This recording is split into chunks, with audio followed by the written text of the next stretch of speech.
ഏവരെയും പുതിയ വാർത്തയിലേക്ക് ഞാൻ സ്വാഗതം ചെയ്യുകയാണ്. അങ്ങനെ എല്ലാവരും പ്രതീക്ഷിച്ചതുപോലെ ഇസ്രായേൽ ഇറാനെ കയറി ആക്രമിച്ചിരിക്കുകയാണ്. പശ്ചിമേഷ്യയെ വലിയ നാശത്തിലേക്ക് തള്ളിവിട്ടുകൊണ്ടാണ് ഇറാനും അമേരിക്കയും ഇസ്രായേലും തമ്മിൽ യുദ്ധം ആരംഭിച്ചിരിക്കുന്നത്. ഇറാനിൽ നടന്നുകൊണ്ടിരിക്കുന്ന ആക്രമണങ്ങളുടെ ലക്ഷ്യം ഭരണകൂടത്തെ അട്ടിമറിക്കുക എന്നതാണെന്ന് യുഎസിന്റെ പ്രസിഡന്റായ ട്രംപ് പറയുന്നത്. ഈ അവസരം മുതലെടുത്ത് ഇറാനിലെ സർക്കാർ ഏറ്റെടുക്കാൻ ട്രംപ് ഇറാനിയൻ ജനതയോട് ആഹ്വാനം ചെയ്യുകയാണ്. എന്ന് വെച്ചാൽ നിങ്ങൾ അവിടെ ഒരു കലാപം ഉണ്ടാക്കണം, അങ്ങനെ കലാപത്തിലൂടെ ഈ ഇറാനിയൻ ഗവൺമെൻറ്റിനെ അട്ടിമറിക്കണം. ആ സമയം നോക്കി ഞങ്ങൾ കയറി നല്ല ആക്രമണം നടത്തിക്കോളാം, എന്നിട്ട് നിങ്ങളെയും കൊന്ന് ഇറാനിയൻ ഭരണകൂടത്തെയും തട്ടി ഞങ്ങളെ രാജ്യം സ്വന്തമാക്കി അവരുടെ എണ്ണയെല്ലാം അടിച്ചുകൊണ്ട് പോയിക്കോളാം എന്നാണ് ട്രംപ് ഉദ്ദേശിക്കുന്നത്.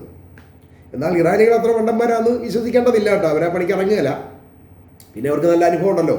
ഭരണകൂടത്തിനെതിരായിട്ട് ഒരു കലാപം ഉണ്ടാക്കിയപ്പം എല്ലാത്തിനും പിടിച്ച് തൂക്കി കൊല്ലുകയും ചെയ്തു. അപ്പോൾ അങ്ങനെയുള്ള ആൾക്കാർ ഇനി പേടിച്ചിട്ട് ഇറങ്ങില്ല. എന്നാൽ ട്രംപ് ഇത് പറയുന്നത് യുദ്ധം എളുപ്പമാക്കാൻ വേണ്ടിയാണ്. അവർക്ക് എങ്ങനെയെങ്കിലും ഇറാനെ അടിച്ച് തലപ്പാക്കിലോട്ട് സ്ഥലം വിടണം, അതിനു വേണ്ടിയാണ്. അതുപോലെ തന്നെ ട്രംപ് ഇസ്ലാമിക് റവല്യൂഷണറി ഗാർഡിലെ അംഗങ്ങളോടും സായുധ സേനയോടും പോലീസിനോടും എല്ലാവരോടും പറയുകയാണ്, ഇന്ന് രാത്രിയോടെ നിങ്ങൾ ആയുധങ്ങൾ താഴെ വയ്ക്കുന്നതാണ് നല്ലത്. അങ്ങനെയെങ്കിൽ ഞങ്ങൾ നീതിപൂർവ്വം നിങ്ങളോട് പെരുമാറും, അല്ലെങ്കിൽ നിങ്ങൾക്ക് മരണം ഉറപ്പാണ് എന്നാണ് ഒരു പുള്ളി ഭീഷണിപ്പെടുത്തുന്നത്. അല്ലെങ്കിൽ തന്നെ എപ്പോഴാണ് അമേരിക്കയും ഇസ്രായേലും ഇറാനോട് നീതിപൂർവ്വം പെരുമാറിയിട്ടുള്ളത് എന്നത് വേറെ കാര്യം. അമേരിക്കയുടെ ഇസ്രായേലിൻ്റെയൊക്കെ ഭാഗത്ത് ഇറാൻ എന്നല്ല, മിഡിൽ ഈസ്റ്റിലെ ഒരു രാജ്യത്തിനും നീതി കിട്ടില്ല എന്നുള്ളതാണ് യാഥാർത്ഥ്യം. അതുപോലെ തന്നെ കഴിഞ്ഞ തവണ ഇറാനെ ഇസ്രായേൽ അടിച്ചതിന് ശേഷം സന്ധ്യയോടെയാണ് ഇറാൻ ഇസ്രായേലിനെ തിരിച്ചടിച്ചത്. അതും വലിയ ആക്രമണമാണ് നടത്തിയത്. എന്നാൽ ഇത്തവണ അതിനൊന്നും കാത്തു നിൽക്കാതെ ഇസ്രായേൽ അടിച്ചതിന് തൊട്ട് പിന്നാലെ തന്നെ ഇസ്രായേലിലേക്ക് ബാലിസ്റ്റിക് മിസൈലുകളുടെ മഴ ഇറാൻ പെയ്ച്ചുകൊണ്ടിരിക്കുകയാണ്. ഇപ്പം തന്നെ ഏതാണ്ട് മുഴുവൻ ജൂതന്മാരും ബങ്കറുകളിലേക്ക് ഓടിക്കഴിഞ്ഞു. അവർ ഈ ഗസ യുദ്ധമൊക്കെ കഴിഞ്ഞ് ഇച്ചിരി സമാധാനമായിട്ടൊന്ന് ജീവിക്കാൻ തുടങ്ങിയതാണ്. ഈ നെതന്യാഹു ഈ ജൂതന്മാരെ ജീവിക്കാൻ അനുവദിക്കില്ല എന്നുള്ള കാര്യം ഉറപ്പാണ്. അവർക്ക് സമാധാനം കൊടുക്കില്ല ഇവൻ. കാരണം ഒരു യുദ്ധം അങ്ങോട്ട് കഴിഞ്ഞിട്ട് കയറി അടിച്ചിരിക്കുകയാണ് ഇറാനെ. ഇപ്പം ഇറാനെ ഈ അടിച്ചതിൽ മിഡിൽ ഈസ്റ്റിലെ രാജ്യങ്ങൾ മുഴുവൻ അമേരിക്കയ്ക്കും ഇസ്രായേലിനും എതിരായിട്ട് വലിയ പ്രശ്നങ്ങൾ ഉണ്ടാക്കിക്കൊണ്ടിരിക്കുക. അവരുടെ പ്രതിഷേധം ഈ ഞങ്ങളുടെ രാജ്യത്തൊന്നും അടിക്കാൻ പറ്റില്ല എന്നൊരു നിലപാടാണ് സ്വീകരിച്ചിരിക്കുന്നത്. ഒരാവശ്യമില്ലാതെ ഇറാനുമായിട്ട് മെക്കിട്ട് കയറി ആക്രമണം നടത്തുകയാണ്. അതൊക്കെ വളരെ തെറ്റായ കാര്യമാണ്. ഈ ആക്രമണത്തിന് ലയൺസ് റോറിങ് എന്നാണ് അതായത് ട്രംപ് പേരിട്ടിരിക്കുന്നത്. അതൊരു നല്ലൊരു പേരായിട്ടാണ് എനിക്ക് തോന്നുന്നത്. ഈ ലയൺസ് റോറിങ് എന്ന് പറഞ്ഞാൽ ഈ സിംഹം വയസ്സായി കഴിഞ്ഞാൽ ഇര പിടിക്കാൻ കഴിയാതെ ഇതിനെ ഈ കഴുതപ്പുലികളെല്ലാം കൂടി ആക്രമിച്ച് കടിച്ച് കീറുമ്പോൾ ലയൺ റോർ ചെയ്യാറുണ്ട്, അതായത് അലറാറുണ്ട്. അപ്പം അതും ഈ ലയണിൻ്റെ തൊണ്ടയിൽ നിന്ന് തന്നെയാണ് വരുന്നത്. അതിനെ ഞങ്ങളൊക്കെ സാധാരണ പക്ഷേ കരച്ചിലെന്നാണ് പറയുന്നത്. എന്ന് പറഞ്ഞ പോലെ ട്രംപും ഇപ്പോൾ അടുത്ത ദിവസങ്ങളിൽ കരയുന്നത് നമുക്ക് കേൾക്കാൻ കഴിയും. ഇസ്രായേലാണ് ഇപ്പം തന്നെ കൂട്ടനിലവിളി ആരംഭിച്ചു കഴിഞ്ഞു. നെതന്യാഹു സഹിതം ബങ്കറിലേക്ക് ഓടിയിരിക്കുകയാണ്. ഒറ്റ മനുഷ്യൻ പുറത്തില്ല, എല്ലാത്തിനെയും അടിച്ച് ബങ്കർ കയറ്റിയിരിക്കുകയാണ്. നേരത്തെ എല്ലാം റെഡിയാക്കി തുറന്ന് വലത്തി ക്ലീനാക്കി ഇട്ടിരിക്കുകയാണ്. എല്ലാവരും ഓടി രക്ഷപ്പെട്ടോളം. ഇറാനിൽ നിന്ന് ആക്രമണം ഉണ്ടാകാൻ സാധ്യതയുണ്ട്. നമുക്ക് ചാകുകയാണെങ്കിൽ കൂട്ടം പറഞ്ഞാൽ എല്ലാവർക്കും കൂടെ ബങ്കറിൽ കിടന്ന് ചാകാം എന്ന് പറയാൻ എല്ലാത്തിനെയും ബങ്കറിലേക്ക് ഇപ്പോൾ വിട്ടിരിക്കുകയാണ്. അതുപോലെ ഇറാനിൽ ഈ ഇസ്രായേൽ നടത്തിയ ആക്രമണം ആയത്തുള്ള അലി ഖാംനെയിയെ ലക്ഷ്യം വെച്ചുകൊണ്ട് അവരുടെ പ്രസിഡൻഷ്യൽ കൊട്ടാരത്തിന് സമീപമാണ് നടത്തിയിട്ടുള്ളത്. എന്നിട്ട് 3-4 സ്ഥലത്താണ് ആദ്യം ഒരു ആക്രമണം നടത്തിയത്. എന്നാൽ ആയത്തുള്ള അലി ഖാംനെയി നേരത്തെ തന്നെ സുരക്ഷിത സ്ഥാനത്ത് ഉള്ളത് കൊണ്ട് അദ്ദേഹത്തിന് അപകടമൊന്നും പറ്റിയിട്ടില്ല എന്നാണ് അറിയുന്നത്. അദ്ദേഹത്തിന് അങ്ങനെ അവർക്ക് പെട്ടെന്നൊന്നും കിട്ടുമൊന്നുമില്ല കേട്ടോ. കാരണം ആക്രമിക്കുമെന്ന് അല്ലെങ്കിൽ അദ്ദേഹത്തെ കൊല്ലാൻ ശ്രമിക്കുമെന്ന് എല്ലാവർക്കും അറിയാം. അതുകൊണ്ട് തന്നെ അദ്ദേഹം ഏറ്റവും സുരക്ഷിതമായ ഒരു സ്ഥാനത്താവും ഉണ്ടാവുക. അല്ലെങ്കിൽ തന്നെ ഈ 85 വയസ്സുള്ള പ്രായമുള്ള മനുഷ്യനെ കൊന്നിട്ട് ഉമ്മാർക്ക് എന്നാ കിട്ടാനാണെന്ന് ആലോചിക്കുന്നത്. പക്ഷേ ഇറാൻ്റെ 1-2 സൈനിക മേധാവികളൊക്കെ മരണപ്പെട്ടിട്ടുണ്ട്. എനിക്ക് മനസ്സിലാകത്തില്ല, യുദ്ധം നടന്ന ഉടനെ തന്നെ ഇറാൻ്റെ സൈനിക മേധാവികൾ ഇങ്ങനെ മരിക്കാൻ തയ്യാറായിട്ട് നിൽക്കുകയാണോ എന്നുള്ളത്. ഇവർക്കറിയാം ഏത് സമയം ആക്രമണം ഉണ്ടാകുമെന്നോ. അപ്പോൾ അതും കണ്ടുകൊണ്ട് ഈ വായും വിളിച്ച് മുകളിലോട്ട് നോക്കി നിൽക്കുകയാണ് ഈ സൈനിക തലവന്മാർ. എനിക്കതാണ് മനസ്സിലാകാത്തത്. ഞാൻ എപ്പോഴും ചിന്തിക്കുന്നൊരു കേസ്, എന്താണ് ഇറാൻ്റെ സൈനിക നേതാക്കൾ അവരല്പം മാറി നിൽക്കാതെ ഉടൻ തന്നെ ഫസ്റ്റ് ആക്രമണത്തിൻ്റെ തന്നെ അവർ കൊല്ലുക എന്ന് പറയുന്നത് അതെന്താണെന്ന് എനിക്ക് മനസ്സിലാകുന്നില്ല. അതോ ഇനി ഇവർ യുദ്ധകാലത്ത് നേരത്തെ ഗ്രൗണ്ടിൽ പോയിട്ട് ഒന്ന് നിർദ്ദേശങ്ങൾ കൊടുക്കുകയാണോ?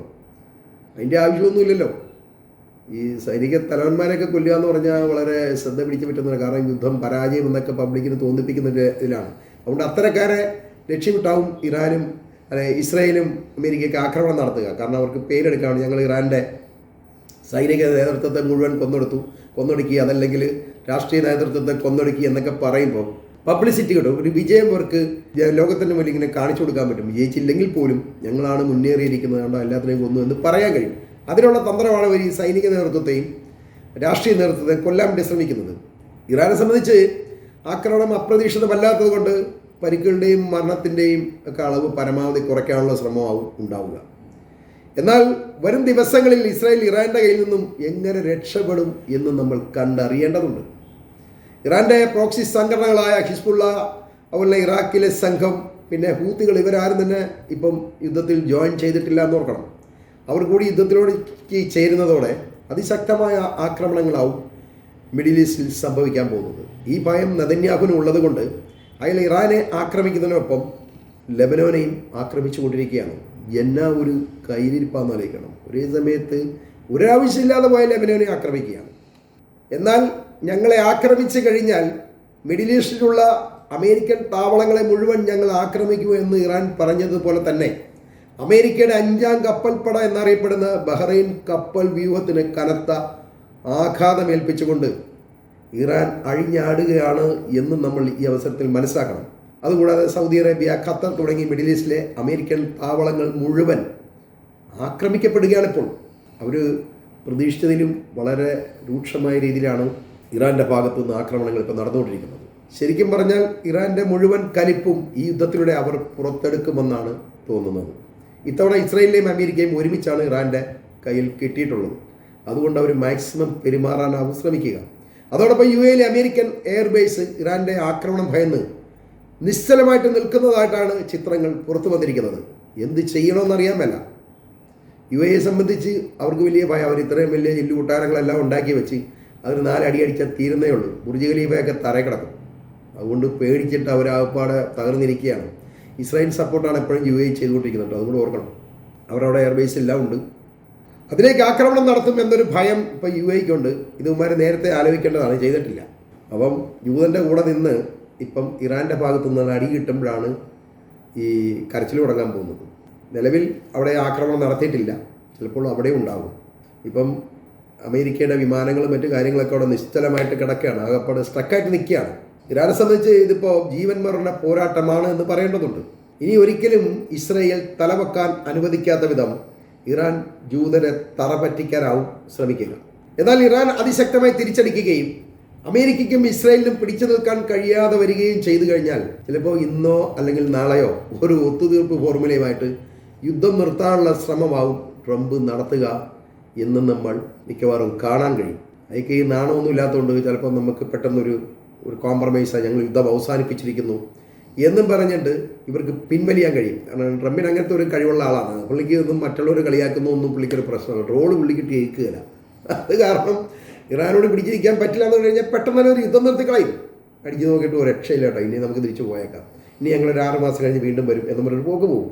യുദ്ധം ആരംഭിച്ചപ്പോൾ തന്നെ ഇറാന് മേൽക്കൈ നേടാനാവുന്നതാണ് നമുക്ക് കാണാവുന്നത്. മിഡിൽ ഈസ്റ്റിലെ അമേരിക്കൻ താവളങ്ങളും ഇസ്രയേലും ഒരേ സമയത്താണ് ഇറാൻ ആക്രമിക്കുന്നത് എന്ന് നമ്മൾ മനസ്സിലാക്കണം. അങ്ങനെയെങ്കിൽ തുടർ ദിവസങ്ങളിൽ ഇതിനേക്കാൾ അതിഭീകരമായ ആക്രമണമാവും ഇറാൻ നടത്തുക എന്നാണ് വിദേശ മാധ്യമങ്ങൾ ആശങ്ക പ്രകടിപ്പിക്കുന്നത്. എന്തായാലും ട്രംപിൻ്റെ വാക്സാമർത്ഥ്യം കൊണ്ട് മാത്രം ഈ യുദ്ധം ജയിക്കാൻ കഴിയും എന്ന് വിശ്വസിക്കേണ്ടതില്ല. ഇസ്രായേൽ തവിടുപൊടിയാവുന്നത് നമുക്ക് കാണാൻ കഴിയും. അതോടൊപ്പം തന്നെ മിഡിൽ ഈസ്റ്റിലെ അമേരിക്കൻ താവളങ്ങൾ മുഴുവൻ തകർത്തുകൊണ്ടാവും ഇറാൻ യുദ്ധം അവസാനിപ്പിക്കുക. അവർ പറഞ്ഞിട്ടുണ്ട്, ഇത് ഞങ്ങൾ പെട്ടെന്ന് നിർത്തി പോവില്ല, കണ്ടിന്യൂ ചെയ്യും എന്നുള്ള നിലപാടിലാണ് ഇറാൻ ഉള്ളത്. പിന്നെ അതല്ലെങ്കിൽ തന്നെ ഇറാൻ്റെ പ്രോക്സി സംഘടനകളുടെ ആക്രമണവും ഭയക്കേണ്ടതുണ്ട്. എന്തായാലും അമേരിക്കയും ഇസ്രായേലും ഈ ആരംഭിച്ചിരിക്കുന്ന യുദ്ധം ഒരു മണ്ടത്തരമാണ് എന്നുള്ളതാണ് എൻ്റെ അഭിപ്രായം. മറ്റൊരു വാർത്തയുമായി നമുക്ക് വീണ്ടും കാണാവുന്നതാണ്.